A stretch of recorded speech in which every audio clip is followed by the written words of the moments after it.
વિદ્યાર્થી અમદાવાદમાં પીજીમાં રહેતા વિદ્યાર્થીઓની સોસાયટીના રહીશો વચ્ચે બબાલનો કેસ ચાંદખેડા પોલીસે સોસાયટીના રહીશો સામે ગુનો દાખલ કર્યો છે। સોસાયટીના 20 રહીશો સામે ગુનો નોંધવામાં આવ્યો છે।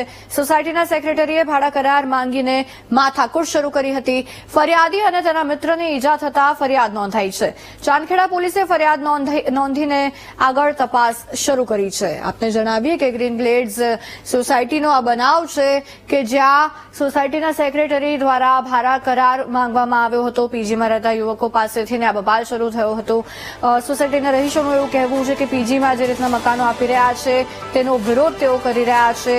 પીજી નોટ અલાઉડના બેનરો પણ તેમના દ્વારા લગાવવામાં આવ્યા હતા અને સખ્ત માંગ કરી હતી કે પીજીમાં રહેતા અહીંયા લોકો બંધ કરવામાં આવે। જે પણ ઇન્વેસ્ટર્સ મકાનો ખરીદે છે અને પછી પીજીમાં આપી દે છે તે બંધ કરવામાં આવે। બીજી તરફ પોલીસે હવે સોસાયટીના 20 જેટલા રહીશો વિરુદ્ધ ગુનો નોંધ્યો છે અને આગળ તપાસ શરૂ કરી છે। બબાલે ખૂબ મોટું સ્વરૂપ ધારણ કર્યું હતું, જેને લઈને મામલો હજી પણ ગરમાયેલો છે। સંવાદદાતા અનિતા પટણી આપણી સાથે ફોન લાઈન પર જોડાયા છે। અનિતા, ગ્રીન ગ્લેડ સોસાયટીની જે બબાલ મામલો હવે ખૂબ ગરમાતો જઈ રહ્યો છે, હાલ પોલીસ શું કાર્યવાહી કરી રહી છે?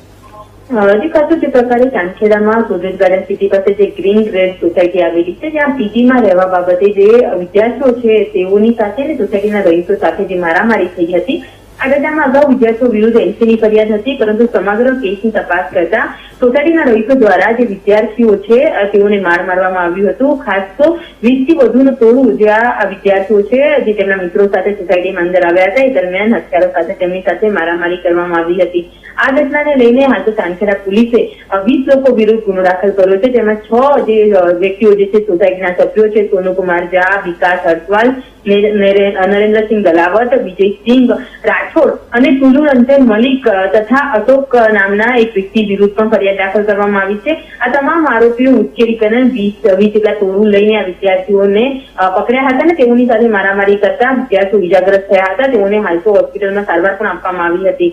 આ ઘટના મામલે રાયોટિંગનો ગુનો ચાંદખેડા પોલીસે નોંધ્યો છે અને આરોપીઓની ધરપકડની પણ કાર્યવાહી હાથ ધરવામાં આવી છે। જી આભાર અનિતા, સમગ્ર વિગતો બદલ।